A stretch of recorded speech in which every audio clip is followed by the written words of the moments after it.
Si Jésus était mort sur la croix sans avoir enlevé nos péchés et sans avoir été baptisé, sa mort n'aurait pas accompli la rédemption. Pour nous racheter, Jésus a été baptisé par Jean, le représentant de l'humanité, et a reçu le jugement sur la croix pour que tous ceux qui croient en lui soient sauvés. Donc depuis l'époque de Jean-Baptiste jusqu'à ce jour, le royaume des cieux a subi de la violence.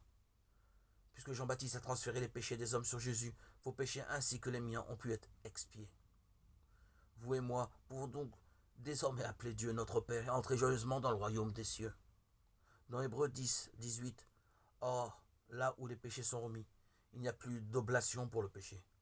Êtes-vous des pécheurs? Maintenant que Jésus a déjà payé toutes vos dettes, devez-vous continuer de les payer?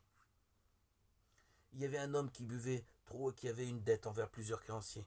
Mais son fils a gagné beaucoup d'argent et un jour a payé toutes les factures de son père. Son père n'a donc plus de dette, quelle que soit la quantité qu'il a bu. C'est ce que Jésus a fait pour nous. Il a payé d'avance pour tous nos péchés. Pas uniquement les péchés de nos vies, mais aussi le péché du monde. Ils ont tous été transférés sur Jésus quand il a été baptisé. Alors êtes-vous pécheur à présent? Non, vous ne l'êtes plus.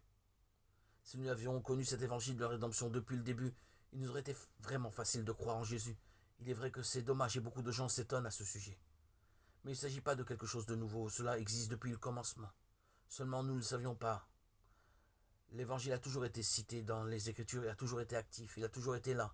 Il était là avant que vous et moi ne soyons nés. Il était là avant la création de la terre.